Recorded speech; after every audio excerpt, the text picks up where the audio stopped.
Hi everyone. तो इस video में हम लोग हेलो अल्किन हेलो एरिन से कुछ और इम्पॉर्टेंट पीवाईक्यू देखेंगे और कुछ एनसीईआरटी के भी वो क्वेश्चंस को डिस्कस करेंगे जो डायरेक्टली बोर्ड्स में पूछे गए थे। तो लास्ट वीडियो में हम लोग क्वेश्चन डिस्कस किए थे, एलाइलिक ब्रोमिनेशन एक टॉपिक डिस्कस किए थे, उसमें क्वेश्चन भी था। तो लास्ट में एक क्वेश्चन था कि अगर इस कंपाउंड को ब्रोमीन के साथ ट्रीट करेंगे यूवी लाइट के प्रेजेंस में तो क्या बनेगा।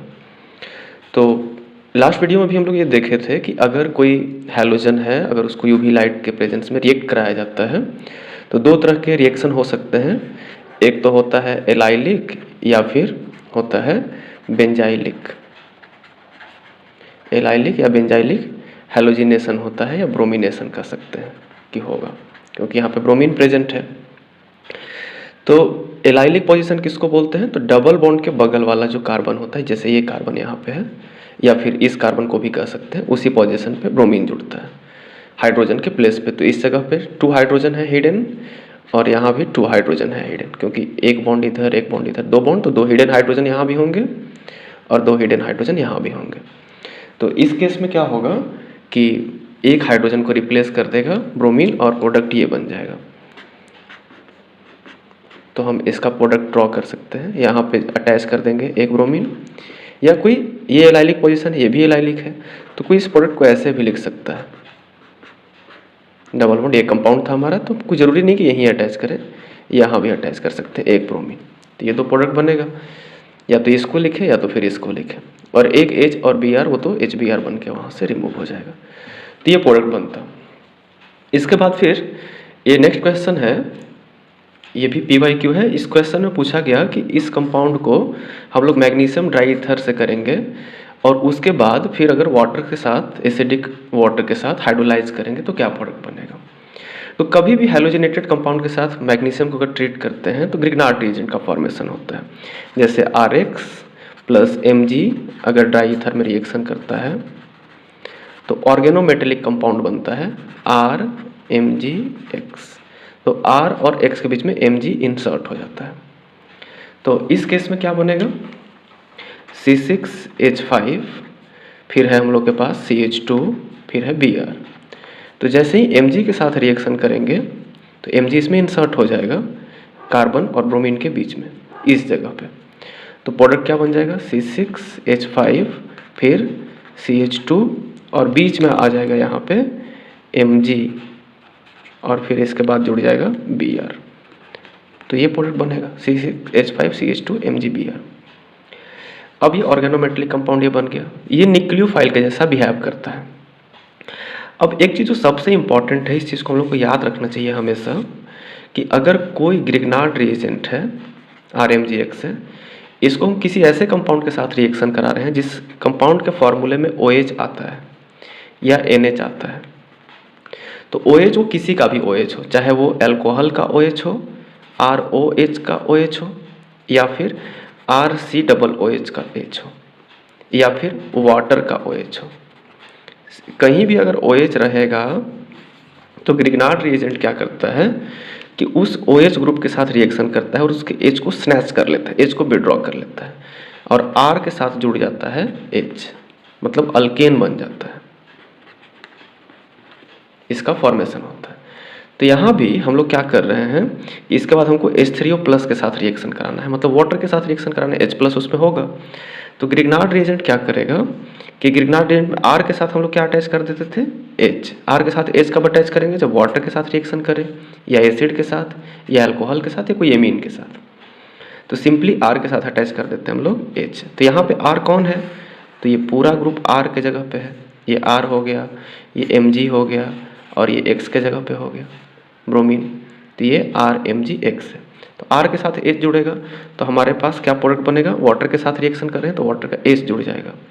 अल्कोहल को भी होता तो अल्कोहल का H ही जुड़ता। तो इसमें प्रोडक्ट बन जाएगा C6H5 फिर CH2 और CH2 के साथ एक H वाटर का, तो CH2H। तो हम लोग इसको ऐसे नहीं लिख के ऐसे लिख लेंगे, C6H5 और CH2 और H, CH3 हो गया ये। तो ये प्रोडक्ट हमारा बनेगा, हमारा आंसर होगा ये। तो इसको हम लोग यहाँ पे मेंशन कर देंगे, हमारा फाइनल प्रोडक्ट होगा C6H5 CH3। तो ऐसे क्वेश्चंस को हम लोग सॉल्व करते हैं। एक चीज़ और है कि अगर ऐसे लिखा होता C6H5 CH2 MgBr, और यहाँ पे हमारे पास होता अगर ये इथेनॉल C2H5OH, तब भी ये ग्रुप क्या करता है, ये तो R है, RMgX है ये, तो ये H को ही विड्रॉ करता, तो प्रोडक्ट इस केस में भी सेम बनता, C6H5 CH2 के साथ एक H जुड़ जाता तो ये CH3 बन जाता। तो मेजर प्रोडक्ट हमारा ये बनता हमेशा, इसको लिख लेते हैं। तो वाटर हो या कोई भी ऐसा कंपाउंड जिसमें H प्रेजेंट हो, तो ऐसे उससे H निकलेगा और जाके ग्रिग्नार्ड रिएजेंट में अटैच हो जाएगा। नेक्स्ट क्वेश्चन देखते हैं हम लोग। नेक्स्ट क्वेश्चन है why orthonitrophenol has lower boiling point than para isomer. तो अगर हमारे पास कंपाउंड है ऑर्थोनाइट्रोफिनॉल,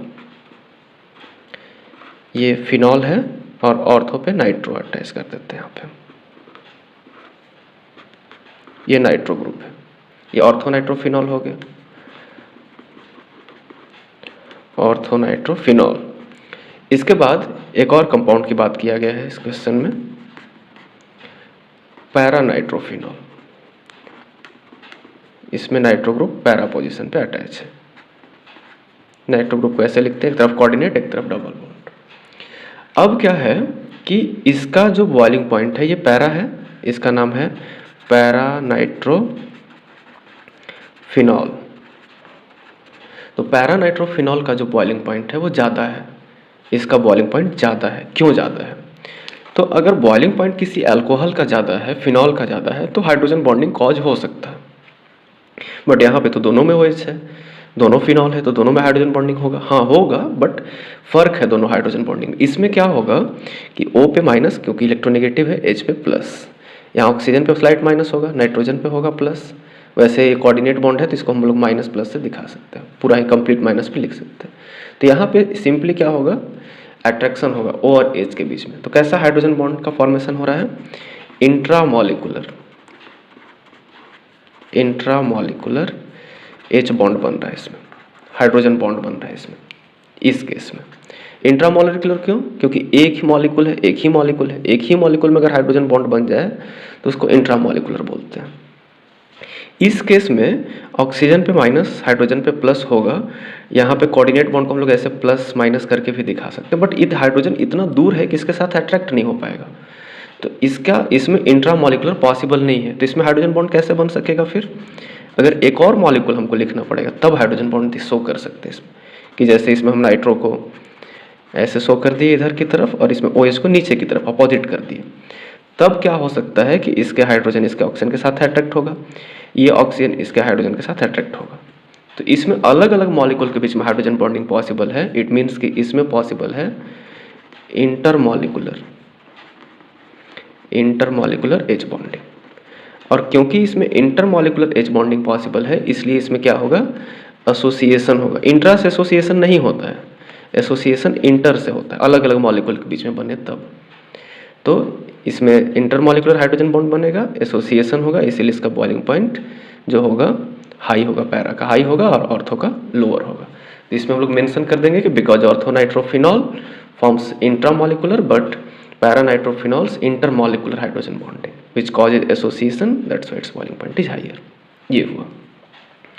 अब इसके बाद ये क्वेश्चन है chlorine is ortho para directing why. तो सबसे पहले ये चीज़ याद रखना ही जरूरी है कि अगर क्वेश्चन में ऑर्थो पैरा डायरेक्टिंग पूछे किसी भी रिएक्शन के लिए या मेटा डायरेक्टिंग पूछे, ये जो डायरेक्टिंग इफेक्ट होता है, directing effect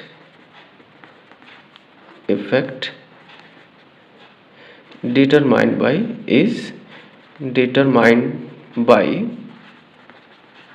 resonance mainly, determined by resonance effect mainly।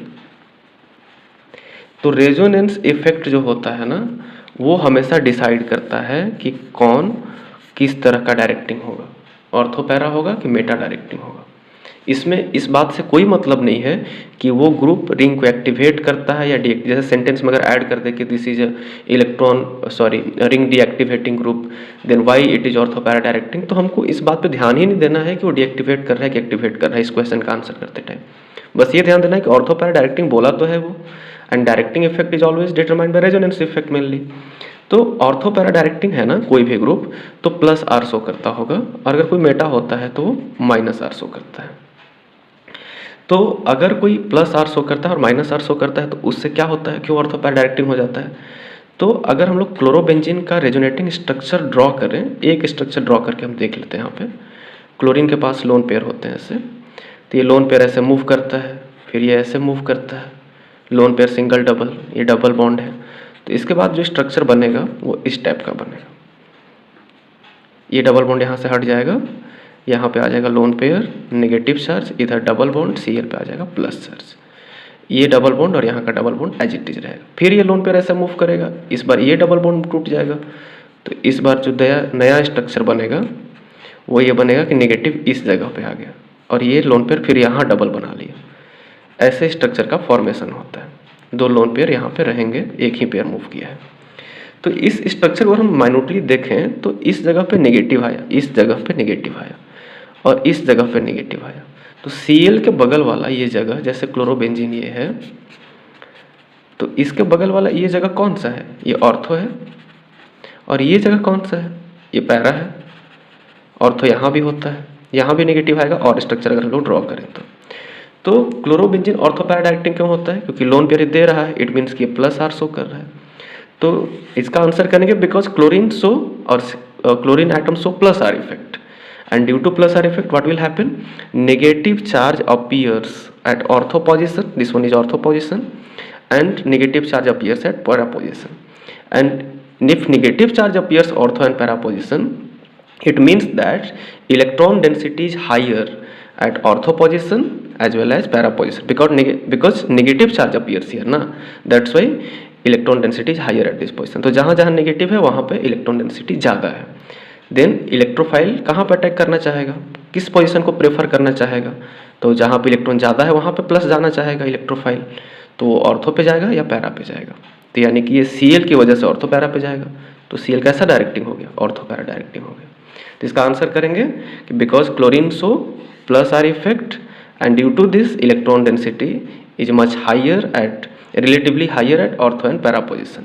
At negative charge appears, as negative charge appears at this position in resonating structure, hence it is ortho para directing for electrophilic reaction, nucleophilic के लिए नहीं, electrophilic reaction के लिए। ठीक है, next question देखते हैं हम लोग। अब इसमें एक क्वेश्चन है, why the boiling point of N-butyl bromide is greater than tertiary butyl bromide। N-butyl bromide ये स्ट्रेट चेन हुआ, CH3 CH2 CH2 CH2 और Br। और टर्सरी ब्यूटाइल ब्रोमाइड कैसे ड्रॉ करते हैं, तो एक C होता है, उससे कनेक्टेड 3 CH3 होते हैं और एक तरफ ब्रोमीन हो, तो ये हो गया टर्सरी ब्यूटाइल ब्रोमाइड। और ये हो गया N ब्यूटाइल ब्रोमाइड। तो क्वेश्चन में ये पूछा जा रहा है कि N ब्यूटाइल ब्रोमाइड है, इसका जो बॉइलिंग पॉइंट है ज़्यादा है, हैलोजिनेटेड कंपाउंड ये भी है, ये भी हैलोजिनेटेड कंपाउंड है। ऐसा नहीं कि इसमें ज़्यादा हैवी आयोडीन है और इसमें कम हैवियर क्लोरीन ब्रोमीन है, दोनों में तो ब्रोमीन ही है। सबसे हैवी आयोडीन होता है, फिर ब्रोमीन, फिर क्लोरीन, सबसे फ्लोरीन, लेकिन वेट वाइज तो कुछ है नहीं ऐसा, दोनों में ब्रोमीन है। और कार्बन भी हम काउंट करें तो 2 3 4 है, इसमें भी 1 2 3 4 ही है, तो वेट तो सेम ही होगा, हाइड्रोजन भी इक्वल है, आइसोमर है एक्चुअली ये दोनों।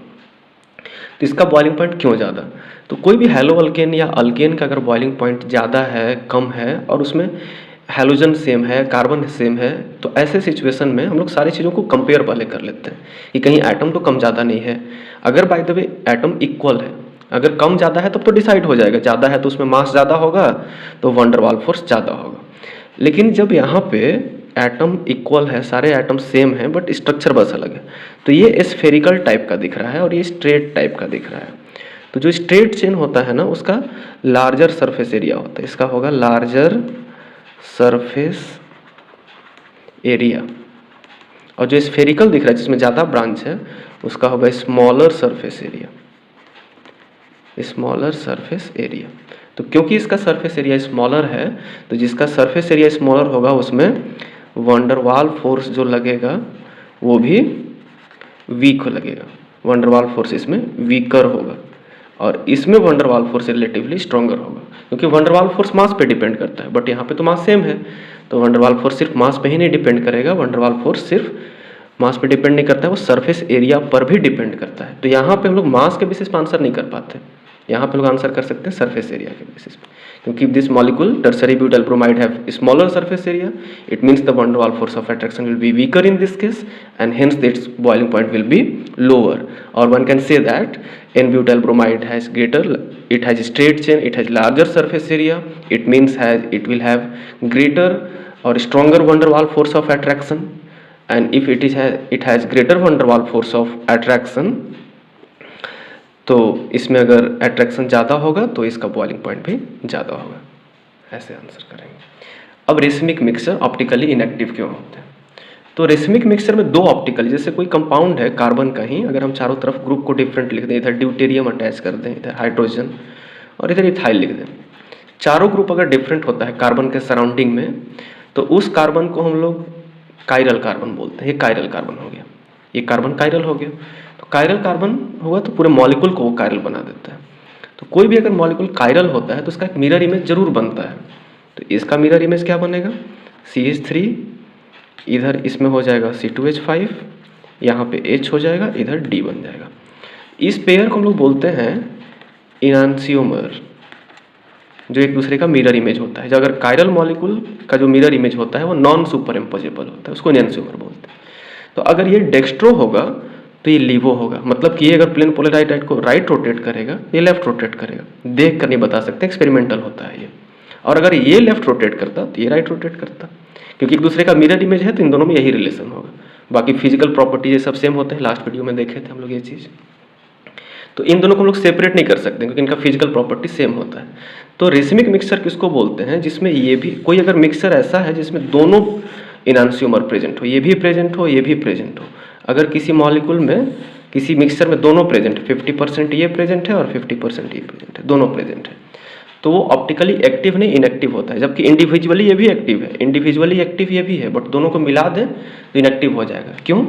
क्योंकि दोनों का, इसमें ये भी ऑप्टिकली एक्टिव है, ये भी ऑप्टिकली एक्टिव है, बट दोनों का ऑप्टिकल रोटेशन अपोजिट होता है।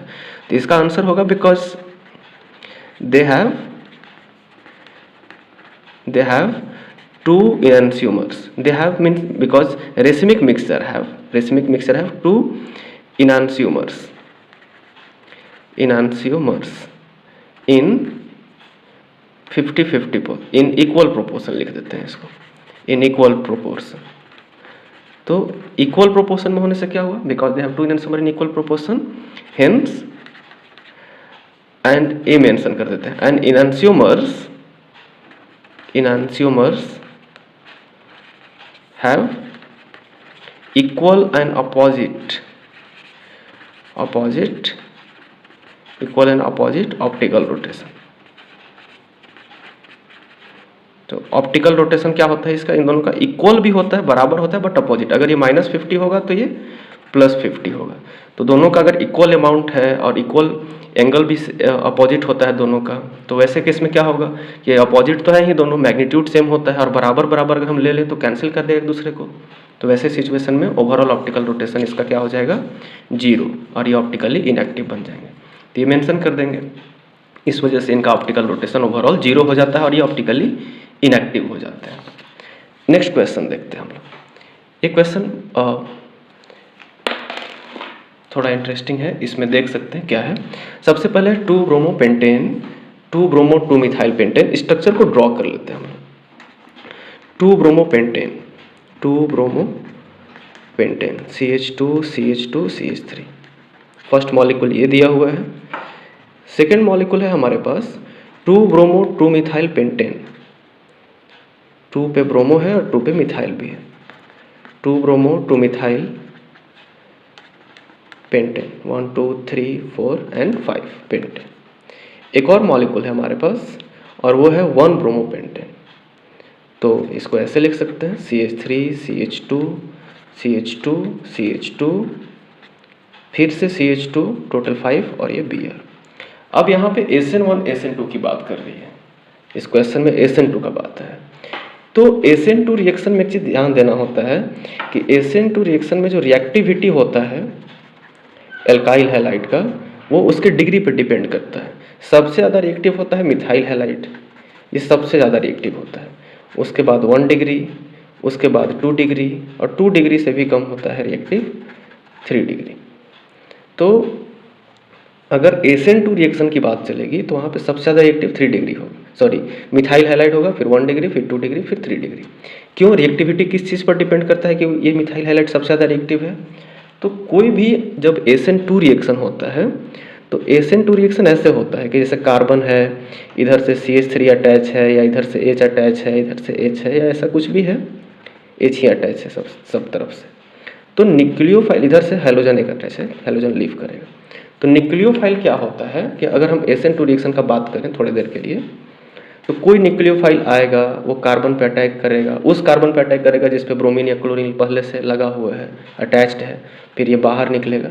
तो ब्रोमीन के पीछे से अटैक करता है वो न्यूक्लियोफाइल, जो भी होता है न्यूक्लियो। अगर SN2 रिएक्शन है तो उसमें अटैक हमेशा बैक साइड से होगा। किसके बैक साइड से होगा? हैलोजन के बैक साइड से होगा। तो जितना छोटा छोटा ग्रुप रहेगा ना कार्बन पे, इस कार्बन पे, जिस कार्बन पे हैलोजन है, उसके चारों तरफ जितना छोटा छोटा ग्रुप रहेगा उतना अटैक आसानी से होगा, और SN2 रिएक्शन उतना ही फास्ट होगा। लेकिन अगर H के जगह पे हम बड़ा ग्रुप लगा दें, CH3 लगा दें, तो OH को आने में दिक्कत होगा। बड़ा बड़ा ग्रुप अगर इसके चारों तरफ रहेगा तो घेरे हुए रहेगा, OH अप्रोच नहीं कर पाएगा, तो SN2 रिएक्शन स्लो हो जाएगा। तो ये जो SN2 रिएक्शन का रेट होता है स्टेरिक हिंड्रेंस पर डिपेंड करता है। तो अब इसमें सबसे पूछा, ये हमारे पास जो एल्काइल हैलाइड है, इसमें ये जो फर्स्ट हम जो ड्रॉ किए उसको अगर हम नोटिस करें तो 2 डिग्री है। 2 डिग्री कैसे है? क्योंकि जिस पर ब्रोमीन अटैच है वो कार्बन दो ही तरफ से सराउंडेड है, इधर के कार्बन से सराउंडेड है, इधर के कार्बन से सराउंडेड है, तो 2 डिग्री है। ये जिस पे ब्रोमीन है, ये वाला कार्बन 3 साइड से सराउंडेड है, तो ये 3 डिग्री हो गया। और ये जिस कार्बन पे ब्रोमीन है, ये तो सिर्फ एक ही साइड से सराउंडेड है, ये 1 डिग्री हो गया। तो अब इसमें सबसे ज़्यादा रिएक्टिव कौन होगा SN2 में? तो SN2 के हिसाब से हम लोग बोले कि सबसे ज़्यादा मिथाइल होता है, या फिर अगर वो नहीं है तो 1 डिग्री होता है। तो सबसे ज़्यादा रिएक्टिव कौन होगा? तो इसमें हो जाएगा 1 ब्रोमो पेंटेन। तो फर्स्ट का आंसर हो जाएगा 1 ब्रोमो पेंटेन, ये इसका आंसर हो जाएगा। सेकेंड क्या है कि विच इज ऑप्टिकली एक्टिव। तो ऑप्टिकली एक्टिव वो होते हैं जिनमें कार्बन डिफरेंट होता है, 4 डिफरेंट एटम से सराउंडेड होता है। तो फर्स्ट मॉलिक्यूल के इस कार्बन को देखें जिस पे हैलोजन अटैच है, तो इधर से हैलोजन अटैच है, उधर से अगर हम इसको चाहें तो हाइड्रोजन को शो कर सकते हैं यहाँ से मिटा के, इधर से CH3, इधर से अलग ग्रुप 3 कार्बन का प्रोपाइल है, इधर से मिथाइल, इधर से H, इधर से, तो इसमें चारों डिफरेंट ग्रुप है एक कार्बन की तरफ। ऐसा एक कार्बन इसमें है, मतलब एक कायरल कार्बन है। तो जिसमें कायरल कार्बन है वो ऑप्टिकली एक्टिव होगा। तो इसका आंसर हो जाएगा ये, इसका आंसर हो जाएगा फर्स्ट मॉलिक्यूल, मतलब कि 2 ब्रोमो पेंटेन, ये कायरल है। और थर्ड क्वेश्चन, थर्ड पूछ रहा है कि विच is most reactive towards beta elimination. तो बीटा एलिमिनेशन लास्ट वीडियो में ही डिस्कस किए थे हम लोग कि एलिमिनेशन उस अल्काइल हैलाइड में, अगर अल्काइल, सब तो अल्काइल हैलाइड है, सब में ब्रोमीन है, उस हैलाइड में एलिमिनेशन रिएक्शन आसानी से होता है। जैसे बीटा एलिमिनेशन जो होगा उस एल्काइल हैलाइड में इजीली होता है, प्रोपोर्शनल होता है, या कह सकते हैं कि इजीली उसमें होता है जिसमें हिंड्रेंस ज़्यादा हो, स्टेरिक हिंड्रेंस ज़्यादा हो, मतलब जिसमें ज़्यादा ब्रांच हो ब्रोमीन की तरफ या हैलोजन के पास ज़्यादा ब्रांच हो। तो ये 3 डिग्री है, इसमें सबसे ज़्यादा ब्रांच है, इसमें तो मिथाइल भी है, उसी पे ब्रोमीन भी है। तो क्योंकि इसमें सबसे ज़्यादा ब्रांच है इसलिए बीटा एलिमिनेशन सबसे फास्ट कौन देगा? ये देगा, सेकेंड वाला मॉलिक्यूल, ये बीटा एलिमिनेशन सबसे फास्ट देगा। तो ये इसका आंसर हो जाएगा। नेक्स्ट क्वेश्चन देखते हैं हम लोग। Write the structure of an isomer of the compound C4H9Br which is most reactive towards SN1। तो SN1 रिएक्शन में सबसे फास्ट कौन देगा? तो SN1 रिएक्शन जो फास्ट होता है, SN1 reaction stable carbocation, stable carbocation अगर बनेगा तो SN1 रिएक्शन फास्ट होगा वैसे सिचुएशन में। तो स्टेबल कार्बोकेटाइन कौन होता है? स्टेबल होता है 3 डिग्री, या फिर जिसमें रेजोनेंस हो, रेजोनेंस स्टेबलाइज हो। रेजोनेंस स्टेबलाइज रहेगा तो 3 डिग्री होना जरूरी नहीं है, प्राइमरी भी रहेगा तब भी चलेगा। तो इस केस में C4H9Br का कौन सा आइसोमर सबसे ज़्यादा SN1 के लिए रिएक्टिव होगा? तो ब्यूटाइल ब्रोमाइड का हम लोग बहुत सारा आइसोमर ड्रॉ कर सकते हैं, CH3, CH2, CH2, CH2Br, 1 bromobutane draw कर सकते हैं, 2 ब्रोमोब्यूटेन ड्रॉ कर सकते हैं ऐसे। उसके बाद फिर CH3 CH3 Br 2 bromo 2 methyl propane, ये ड्रॉ कर सकते हैं। सबका फॉर्मूला सेम है, C4H9Br, ये भी है C4H9, ये भी है C4H9, ये भी 3 और 1 4 कार्बन C4H9Br है। तो इसमें क्या है कि ये जो कंपाउंड है थर्ड, SN1 रिएक्शन का जो रेट होता है वो जस्ट अपोजिट होता है SN2 के। इसमें सबसे फास्ट देगा 3 डिग्री, फिर 2 डिग्री, फिर 1 डिग्री, और इसमें सबसे स्लो देगा CH3X, क्योंकि इसमें स्टेबिलिटी हिंड्रेंस मैटर नहीं करता है, इसमें मैटर करता है स्टेबिलिटी ऑफ कार्बोकेटायन। तो क्योंकि ये 3 डिग्री है, ये तो 2 डिग्री हुआ, ये 1 डिग्री हुआ, और ये 3 डिग्री हुआ, तो 3 डिग्री अल्काइल हाइड्राइड सबसे फास्ट देता है क्योंकि उसमें 3 डिग्री कार्बोकेटायन भी बनेगा। तो इसका आंसर हो जाएगा टर्शियरी ब्यूटाइल। ये कंपाउंड जो लास्ट है इसका नाम है कॉमनली टर्शियरी ब्यूटाइल ब्रोमाइड, या फिर IUPAC नाम लिख देंगे 2 bromo 2 methyl propane, 2 bromo 2 methyl propane, ये सबसे फास्ट देगा। तो ये इसका आंसर हो गया। क्यों देगा? Because it is a tertiary halide and it will form tertiary carbocation. Tertiary halide है तो टर्सरी कार्बोकेटायन बनाएगा, विच इज वेरी स्टेबल। अब नेक्स्ट क्वेश्चन है जो ग्रिग्नार्ड रिएजेंट से ही रिलेटेड है, अभी हम लोग देखे भी इससे पहले।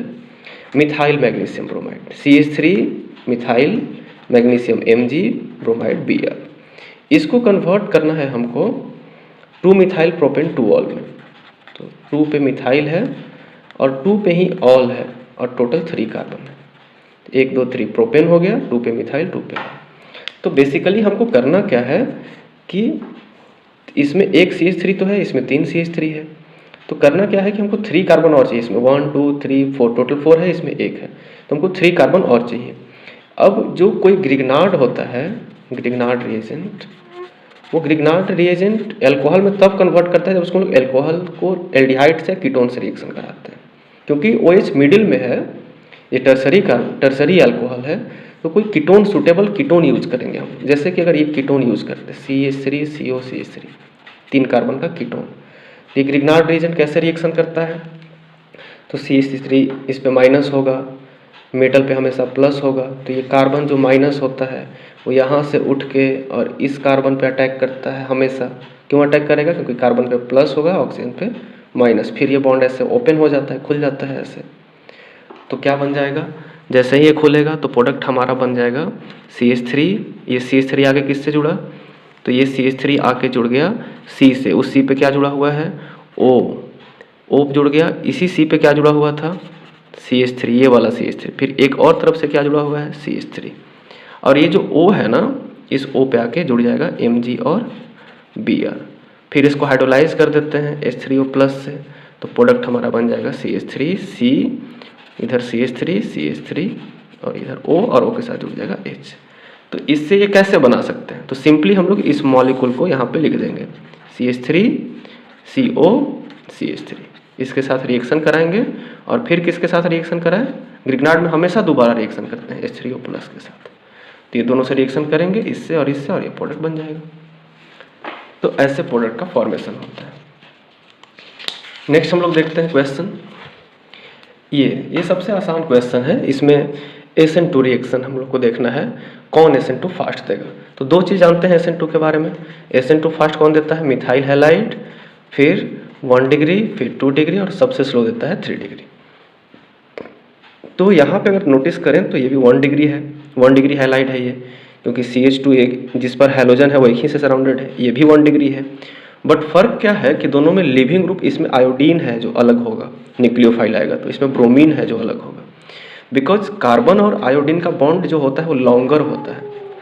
लॉन्गर इसलिए होता है क्योंकि आयोडीन का जो साइज होता है वो लार्ज साइज होता है आयोडीन का, तो अगर इसका साइज लार्ज होता है तो लॉन्गर बॉन्ड होगा, और लॉन्गर बॉन्ड जल्दी टूट जाता है, तो जल्दी टूट जाता है तो आयोडीन जल्दी निकल जाएगा, तो आयोडीन अगर जल्दी निकल जाएगा तो ये फास्ट देगा। तो इसका आंसर हो जाएगा कि ये फास्ट देगा, क्योंकि CBr बॉन्ड ब्रोमीन छोटा होता है, इसका बॉन्ड लेंथ छोटा होता है। क्यों? तो बिकॉज, इसका रीजन हो जाएगा because Ci bond is relatively weaker, क्योंकि आयोडीन बड़ा होता है, बड़ा जो होगा बॉन्ड वो वीकर होता है, वीकर देन, इससे कंपेयर कर रहे हैं तो CBr, तो ये इसका आंसर हो जाएगा। अब इसको और इसको कंपेयर करें, इस मॉलिक्यूल को और इस मॉलिक्यूल को, तो जब इन दोनों मॉलिक्यूल को कंपेयर करेंगे कौन SN2 फास्ट देगा, तो ये दोनों इसमें, अब ये तो दोनों प्राइमरी था, तब लिविंग ग्रुप के हेल्प मिला हमको कि जो अच्छे से लीव करेगा, iodine is a better leaving group, जल्दी लीव कर जाएगा वो, तो ये अच्छा लिविंग ग्रुप है क्योंकि ये CI बॉन्ड वीकर होता है, जल्दी टूट कर निकलेगा। इस केस में क्या होगा कि इस केस में ये जो मॉलिक्यूल है इसमें कौन SN2 फास्ट देगा, तो ये जो कार्बन है जिस पर हैलोजन अटैच है और इसमें ये जो कार्बन है जिस पर हैलोजन अटैच है, तो जिस कार्बन पर हैलोजन अटैच है वो एक तरफ कार्बन से सराउंडेड है और इसमें जिस पर हैलोजन अटैच है वो दो तरफ कार्बन से, तो ये सेकेंडरी है और ये प्राइमरी है, तो कौन फास्ट देगा, तो ये फास्ट देगा SN2, क्योंकि SN2 फास्ट प्राइमरी देता है, सेकेंडरी तो स्लो देता है, प्राइमरी ज़्यादा फास्ट देता है। तो इसमें आंसर हो जाएगा this molecule will give faster SN2 reaction. Reason पूछे तो बता देंगे because this is a primary halide, तो ये इसका आंसर हो जाएगा। नेक्स्ट क्वेश्चन देखते हैं हम लोग। अब यहाँ पे बात करते हैं कुछ एसर्शन रीजन का। थायोनाइल क्लोराइड, थायोनाइल क्लोराइड का फॉर्मूला होता है SOCl2 और इस कंपाउंड का जो यूज होता है, सबसे जो कॉमन यूज है वो ROH, एल्कोहल को या एसिड का भी OH ये रिप्लेस करता है। अगर इसको हम लोग ट्रीट करें किसी एल्कोहलिक कंपाउंड को SOCl2 के साथ, तो R के साथ जुड़ जाएगा Cl प्लस दो गैस निकलता है साइड प्रोडक्ट में, SO2 गैस और HCl गैस, ये दोनों गैस फॉर्म में, गैसियस फॉर्म में रिलीज हो जाता है। तो अगर ROH को हम लोग SOCl2 से रिएक्शन करें तो RCl अल्काइल हैलाइड तो बनेगा, गैस तो प्रोडक्ट और बनेगा, लेकिन क्योंकि वो गैसियस स्टेट में बनता है तो दोनों मिक्सचर में से अपने निकल जाएगा। तो जब अपने निकल जाएगा ये दोनों हट जाएगा तो बचेगा क्या, RCl, प्योर RCl बचेगा। अगर कोई दूसरा मेथड हम यूज़ करते तो जो साइड प्रोडक्ट बनता है, जैसे अगर हम यूज़ करें यहाँ पे HCl, तो अगर ROH के साथ HCl यूज कर दें तो H और OH और H2O बनेगा यहाँ पे, और यहाँ पे R के साथ Cl, इसमें भी RCl हम ऐसे भी बना सकते हैं, बट यहाँ पे H2O तो नहीं निकलेगा वेपर बन के, तो RCl और ये दोनों साथ में रह जाएगा। इसमें क्या है कि सिर्फ ये दोनों तो गैस बन के निकल जाएगा, क्या बचेगा, सिर्फ RCl, यहाँ पे प्योर नहीं बचेगा। तो ये SOCl2 वाला मेथड जो होता है वो बेस्ट मेथड होता है, बेटर मेथड होता है बाकी मेथड से, PCl5 से भी ये सब होता है। तो ये बेटर मेथड क्यों होता है, बेटर मेथड इसीलिए होता है बिकॉज इस thionyl chloride is preferred for the preparation of alkyl halide, RCl मतलब एल्काइल हैलाइड या एल्काइल क्लोराइड फ्रॉम एल्कोहल, जी इसको प्रेफर करते हैं, बिल्कुल सही बात है ये। तो प्रेफर करने के पीछे रीजन क्या है, क्योंकि प्योर फॉर्म में हमको एल्काइल हैलाइड मिलता है, because two side products obtain in gaseous state SO2 and HCl and they escapes from mixture and we obtain the pure alkyl halide. तो क्यों इसको प्रेफर करते हैं, प्रेफर तो करते हैं because thionyl chloride gives pure alkyl halide, हाँ ये रीजन भी सही, इसी वजह से प्रेफर करते हैं। यानी कि A and R, assertion and reason both are correct। अगर हमको ये समझ में नहीं आया कि इसका एक्सप्लेनेशन है कि नहीं, तो क्यों फेवर करते हैं, क्यों प्रेफर करते हैं, तो इसीलिए प्रेफर करते हैं ना बिकॉज इट गिव्स, अगर हम यहाँ पे बिकॉज लगा के आगे पढ़ें, अगर दोनों करेक्ट है तो बिकॉज लगा के रीजन को पढ़ते हैं, अगर तो because thionyl chloride gives pure alkyl halide, बिल्कुल सही रीजन है, and R is correct explanation, correct explanation, तो ये इसका रीजन होगा। नेक्स्ट हम लोग देखते हैं एक और assertion reason, KCN reacts with methyl chloride to give methyl isocyanide. तो अगर कंपाउंड है हमारे पास KCN एक आयनिक कंपाउंड है, आयनिक कंपाउंड है क्योंकि ये आयन्स में ब्रेक करता है और ये टूटता है K plus aqueous plus CN minus aqueous, ऐसे टूटता है पानी में। तो जो CN माइनस है उसको स्ट्रक्चर हम लोग ड्रॉ करें तो ऐसे होता है, कार्बन पे लोन पेयर, नाइट्रोजन पे loan pair, negative charge actually carbon पे होता है। तो अब इसमें लोन पेयर क्योंकि दोनों के पास है, कार्बन के पास भी नाइट्रोजन के पास भी, तो अगर ये किसी कंपाउंड के साथ रिएक्शन करेगा, जैसे कि अगर कोई R है और उसके साथ अगर Cl अटैच है, तो RCl ऐसे अगर अटैच है तो ये कार्बन के थ्रू भी अटैक कर सकता है R पे, क्योंकि R पे स्लाइड प्लस होगा, Cl पे स्लाइड माइनस होगा, और ये नाइट्रोजन के थ्रू भी अटैक कर सकता है इस पे। दो ऑप्शन है इसके पास। ऐसे न्यूक्लियोफाइल को हम लोग बोलते हैं एम्बिडेंट, एम्बिडेंट न्यूक्लियोफाइल। तो Cl तो हटेगा और उसके जगह पे ये R के साथ क्या जुड़ सकता है, अगर हम ये जो R है, R के साथ अगर ऐसे अटैक करेगा तो क्या बनेगा, R के साथ जुड़ जाएगा C और C के साथ जुड़ा रहेगा N, और अगर इस पाथ को फॉलो करता तो R के साथ क्या जुड़ जाता, पहले N अटैक करता, अगर ये नहीं होता ये होता तो क्या जुड़ता, R N पहले लिख देते और उसके बाद ट्रिपल बॉन्ड C बाद में लिखते, RNC बनता। इस पे N पे प्लस C पे माइनस हो जाता है, क्योंकि डोनेट किया इसलिए प्लस और इसका माइनस तो पहले से ही था। तो ये RNC ऐसे बन जाता है, आइसोसाइनाइड। तो R पे अटैक कौन करेगा? R मतलब मिथाइल इथाइल कार्बन का ग्रुप, और अगर ये नाइट्रोजन अटैक किया तो नाइट्रोजन जुड़ गया। R मतलब कार्बन, कार्बन के साथ इसमें नाइट्रोजन जुड़ा, R मतलब कार्बन के साथ इसमें कार्बन जुड़ा। तो क्योंकि कार्बन कार्बन बॉन्ड स्ट्रॉन्गर होता है, इसलिए इसमें, क्योंकि है उसमें दो ऑप्शन, तरीका इसके पास है, दो ऑप्शन है कि कार्बन से भी अटैक कर ले, नाइट्रोजन से भी अटैक कर ले, क्योंकि टूट के बन जाता है Cn माइनस, और Cn माइनस एम्बिडेंट न्यूक्लियोफाइल है। दो ऑप्शन है RCl पर अटैक करने का। मिथाइल क्लोराइड पे ही अगर हम सोचें तो दो तरीके से अटैक करेगा, अगर इसको हम KCN से रिएक्शन कराएं तो अगर हम KCN से रिएक्शन कराएं तो K तो Cl बन के निकल जाएगा KCl। तो अटैक ये C के थ्रू भी कर सकता है इस पर, N के थ्रू भी, लेकिन C से करेगा तो C और C के बीच में बॉन्ड बनेगा। तो कार्बन कार्बन बॉन्ड स्ट्रॉन्गर होता है, इसलिए C के थ्रू ही अटैक करेगा, स्ट्रॉन्ग बॉन्ड बनाएगा, NC नहीं बनाएगा। क्योंकि NC में क्या हो गया, अगर हम CH3 NC लिख दिए तो कार्बन नाइट्रोजन के बीच में बॉन्ड बन गया, ये नहीं बनेगा, NC नहीं बनता है। KCN के केस में NC नहीं बनता है, वो AgCN में बनता है, क्योंकि वो तो कोवेलेंट होता है, लास्ट वीडियो में देखे थे हम लोग। तो इसमें क्या बनेगा, मिथाइल के साथ CN जुड़ जाएगा तो मिथाइल साइनाइड बन जाएगा, ये इसमें बनेगा मिथाइल साइनाइड। लेकिन एसर्शन में क्या बोला कि it reacts with methyl chloride to give methyl isocyanide बोल रहा है। आइसोसाइनाइड मतलब NC बोल रहा है, नहीं, तो एसर्शन तो रॉन्ग है ये। अब बोल रहा है सेकंड में कि Cn minus is an ambident nucleophile. हाँ, ये बात तो सही है, इसके पास तो होता है दो जगह, Cn माइनस के पास दो जगह से अटैक कर सकता है, बट वो C के थ्रू ही क्यों अटैक करता है? Why KCN forms alkyl cyanide, isocyanide क्यों नहीं बनाता? Why it forms cyanide with methyl chloride, because it is ambident nucleophile, but carbon carbon bond is stronger than carbon nitrogen bond. इस bond से क्या होता है, ये स्ट्रॉन्गर होता है, इसलिए यही बनता है। तो ये एसर्शन इसमें रॉन्ग है, बट रीजन करेक्ट है। Assertion is wrong, reason is correct, ये होगा। अब नेक्स्ट क्वेश्चन देखते हैं हम लोग। नेक्स्ट क्वेश्चन क्या है कि इस क्वेश्चन में क्या है कि सबसे पहले हम लोग ये देखेंगे कि कार्बन क्लोरीन बॉन्ड, जैसे क्लोरोबेंजीन है, तो इसमें ये कार्बन है, अब इसमें क्लोरीन है। क्लोरीन के पास हमेशा से होगा क्या, लोन पेयर। तो लोन पेयर सिंगल डबल जब होगा तो रेजोनेंस होगा। रेजोनेंस होगा तो अगर इसका स्ट्रक्चर ड्रॉ करें तो यहाँ पे टेम्पोरली कुछ समय के लिए डबल बॉन्ड डेवलप होगा, क्लोरीन पे प्लस, यहाँ पे माइनस आएगा। भी स्ट्रक्चर को लोग ड्रॉ किए भी थे जब ऑर्थो पैरा डायरेक्टिंग इफेक्ट देख रहे थे। तो इसमें क्या आ गया, डबल बॉन्ड कैरेक्टर आ गया, डबल बॉन्ड जैसा अपीयर हो रहा है। तो कार्बन अगर ये डबल बॉन्ड हो गया, इस क्लोरोबेंजीन में क्या हुआ, रेजोनेंस हुआ। रेजोनेंस की वजह से क्या हुआ, डबल बॉन्ड कैरेक्टर डेवलप हुआ इसमें। और जब इसमें डबल बॉन्ड कैरेक्टर डेवलप हो गया तो डबल बॉन्ड छोटा होता है। डबल बॉन्ड कैरेक्टर डेवलप होने से क्या हो जाएगा, बॉन्ड लेंथ जो होगा, इसका लेंथ जो हो जाएगा वो शॉर्टर हो जाएगा। और CH3Cl जो है, इसमें क्लोरीन के पास लोन पेयर जरूर होगा, हमेशा होता है, बट ये क्लोरीन लोन पेयर जो इसका है रेजोनेंस का पार्ट नहीं है। तो ये बॉन्ड जो होगा वो क्या होगा, प्योर सिंगल बॉन्ड होगा। ये बॉन्ड सिंगल का प्योर सिंगल ही रहेगा, प्योर सिंगल बॉन्ड रहेगा ये। तो प्योर सिंगल बॉन्ड है ये, और इसमें डबल बॉन्ड कैरेक्टर आ गया तो उसमें बॉन्ड लेंथ क्या हो जाएगा, शॉर्टर हो जाएगा। और प्योर सिंगल बॉन्ड है, डबल बॉन्ड नहीं बनाइए, तो इसका लेंथ क्या हो जाएगा, ज़्यादा होगा, कंपेरेटिवली लॉन्गर रहेगा। तो CCl bond in chlorobenzene is shorter because of resonance, and because of resonance there is double bond character and hence bond length is shorter.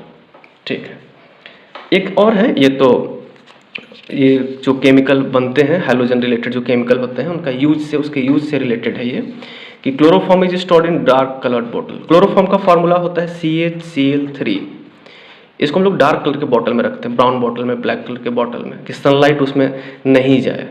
क्योंकि सनलाइट अगर जाएगा तो ऑक्सीजन जो मिलेगा उसको सराउंडिंग से थोड़ा बहुत, उसके साथ सनलाइट के प्रेजेंस में रिएक्शन करने लगता है, और रिएक्शन करके क्या करता है, ये एक गैस बनाता है COCl2 प्लस HCl।